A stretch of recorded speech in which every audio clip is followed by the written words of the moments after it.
Hey guys, it's Leah B from Prestige Veteran Medical Consulting. I am a U.S. Army veteran, physician assistant, and former compensation and pension examiner. So today I want to come on and do a video on BPH, or benign prostatic hyperplasia, and VA disability. So in case you guys didn't know, veterans with BPH or benign prostatic hyperplasia may qualify for VA disability benefits. BPH is not cancer, but it can cause serious urinary problems, sleep disturbances, and a big impact on daily life. So in today's video, I'll explain what BPH is, how VA rates it, what research says about its cause and long-term effects, how secondary service connections may apply, and resources that can sometimes help veterans suffering from this. So let's talk about what BPH is and try to get a better understanding of this. So benign prostatic hyperplasia, or BPH, is a condition where the prostate gland enlarges with age. While it's not cancer, it can put pressure on the urethra and bladder, leading to things like difficulty starting or maintaining urination, frequent urination, especially at night, which is known as nocturia, weak urine stream or dribbling, urinary retention or incomplete emptying. For veterans, these symptoms can interfere with sleep, work, and even social activities.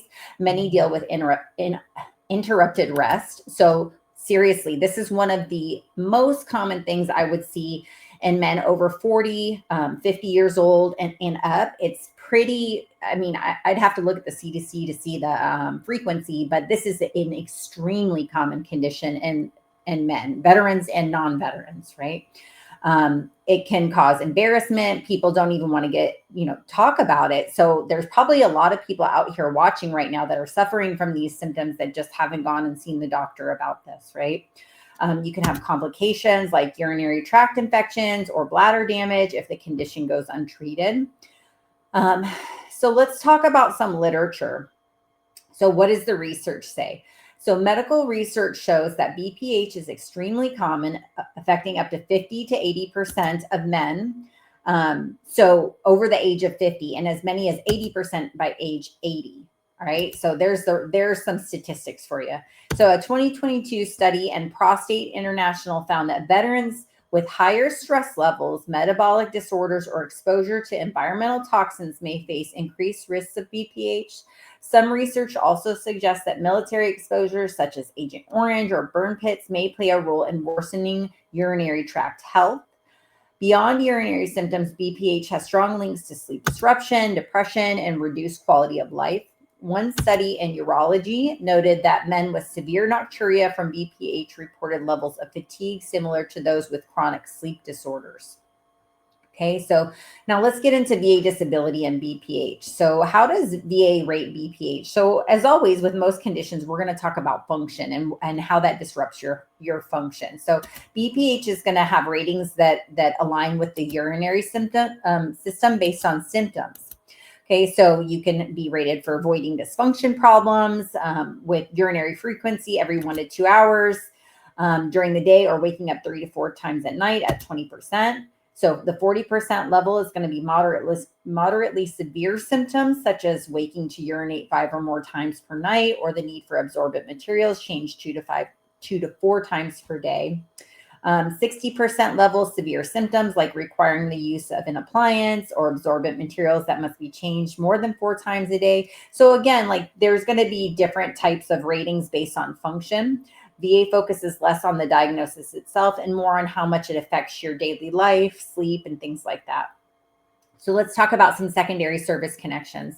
So secondary service connections are very important for veterans with BPH. When we talk about primary service connection, we're usually talking about did this get diagnosed in service, or is it directly related to some kind of event in service? Secondary service connection would be if maybe another service-connected disability caused this. And then on the flip side, if you have BPH service-connected, is it causing another medical condition? So, and that you could possibly get rated for as well. So BPH can be linked to or worsened by other service-connected conditions like Agent Orange exposure disabilities that are already affecting the prostate. So if you've got prostate cancer related to Agent Orange, maybe it's affecting you and causing you to have some BPH as well. PTSD and chronic stress, which are associated with urinary urgency and sleep problems. hypertension and diabetes, both of which increase BPH risk. Now, this is not to always say that these are going to cause them, but in some veterans, there may be some overlap. Medications for mental health or hypertension that may worsen urinary symptoms. And again, on the flip side, BPH itself can lead to other secondary service connected conditions like chronic urinary tract infections, bladder or kidney damage, sleep disorders from that nocturia. Maybe you've got some insomnia from waking up all the time. You can have depression or anxiety tied to ongoing symptoms. So let's talk about some challenges that veterans with BPH may have. So BPH it might sound like a routine aging problem, but for veterans, it can be especially difficult. Interrupted sleep from constant bathroom trips can lead to fatigue, irritability, and lower productivity. Some veterans also have dealt with incontinence, which can be embarrassing and socially isolating. And while medications or surgery can help, they often come with side effects like dizziness, sexual dysfunction, or complications from procedures. So for many, the condition is more than an inconvenience. It can just be a daily struggle.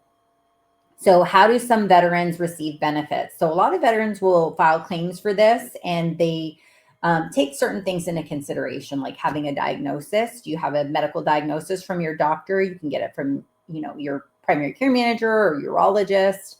How do you show that service connection? You have to show a relationship between your service or another service-connected disability and the condition.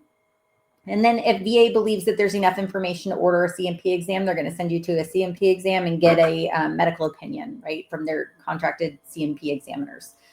So you want to document your symptoms, especially the urinary frequency or nocturia or the need for absorbent materials.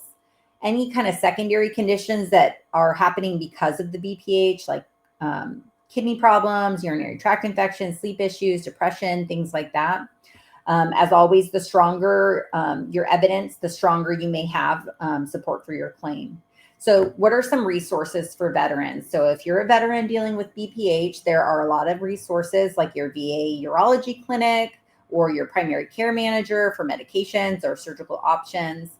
Veteran service organizations like the DAV or the VFW or American Legion to guide you through the claims process with their VSOs. Prostate Health Education Network for patients' education and support. The Veterans Crisis Line at 988, and then press 1 if you're having like sleep disruption and stress from BPH and they're impacting your mental health. So benign prostatic hyperplasia may be common, but its impact on veterans can be severe. So if you're struggling with BPH, know that you may qualify for VA disability benefits, especially if it's tied to your service or leads to other health problems. If this video was helpful, please like and subscribe and share it with another veteran who might need the information. And as always, thank you for watching, and I will see you guys next time. All right.